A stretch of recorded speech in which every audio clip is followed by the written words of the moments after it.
Minsan, ew, madungis. Pero masarap. Mwah, i-kiss. Sexy time na. Sexy Mega! Sana'y bigyan mo ng pansin at konting pagtingin. Ay! 2025 na. Namamalimos ka pa rin sa pagtingin? Namamalimos ka pa rin ng atensyon? Hindi ka na natuto? Ano ba naman yun? Ha? Ano ba naman yan? Alam mo, ganito lang, no? Ganito lang ang sikreto dyan. Ako, lagi kong sinasabi sa'yo, pag hindi na-appreciate lahat ng binibigay at ginagawa mo, iwan mo na yan. Oh, ha? It applies to your relationship and to your work. Ay! Diba? Bakit? Pareho lang. Yung jowa mong hindi na-appreciate yung ginagawa mo para sa kanya, iwan mo na, hindi siya worth it. Yung trabaho mong hindi pinahahalagahan yung binibigay at contribution mo sa kumpanya, iwan mo na yan. Iwan mo na. Not worth it. Talagang i-relate dun no? Ay nako.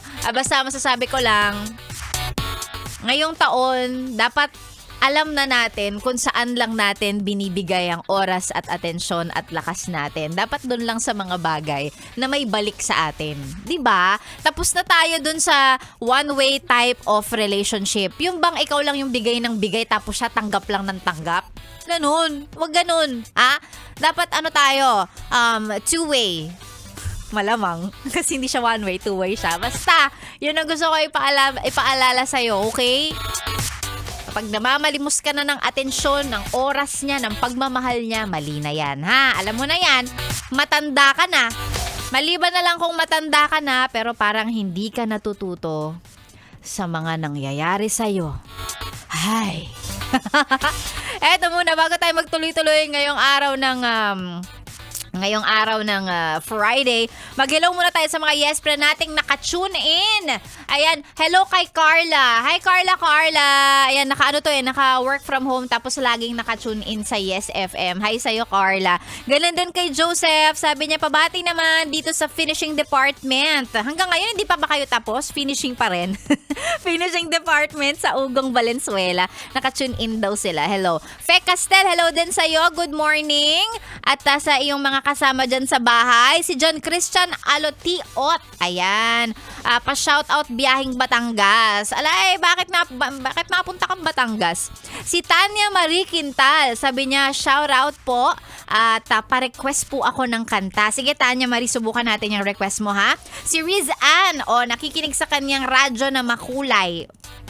Naka 101.1 talaga. Sabi niya, lahat po ng solid sa Yes FM pa-shoutout all the way from May Kawayan, Bulacan. Hello sa inyo. Ganun din kay Joanna Liza. Sabi niya, everyday po ako nakikinig from Anlayo, Cagayan Valley. Medyo pa Taiwan na to. Hello sa inyo dyan. Ganun din kay Joel. Sabi niya, happy Friday. Shoutout po from Paranaque. Paranaque Multinational. Kay Boss Arnel, Gani, Ruben, Joel, Ariel. Ayan. Sabi niya, Yes FM daw ang pampagood vibes ni Joel. Maraming salamat. Si Joseph Magsumbol, shout out naman po ako. Ayan, nakikinig din sa kanyang mga radyo. Pare-pareho kayo ng itsura ng radyo. Yung mga yung pabilog, tapos matangkad, tapos may iba-ibang kulay. Alam niyo yon, tapos yung yung pihita nasa likod. Kung hindi nasa likod nasa likod. Kung hindi nasa likod, nasa ibabaw. Puro ganun yung paradyo. Oo, paradyo ng mga nakikinig sa atin. Pare-pareho kayo Hello po. Saan niyo ba nabibili yan? Bili na rin ako para sa bahay. Para pare-pareho tayo. Charot. Ito pa, si John Tatat. Sabi niya pa, shoutout ako, Sexy Megan. Thank you. Pati kay Mark Hill, Dakuyasan. Hello po. Sabi niya, ang sarap mo. Masarap talaga ako. Itanong niyo pa sa asawa ko. Charot. Yes, friend. Ang mga pa-shoutout po ay isend lang sa ating Facebook page. That's DJ Megan Yes FM. And of course, mamaya babasahin pa natin yung mga pa-shoutout na yan. Kaya tune in ka lang dyan. Happy Friday sa'yo, yes, friend. Kasama mo, Sexy Megan. Dito lang sa 101.1. Yes FM. Solid.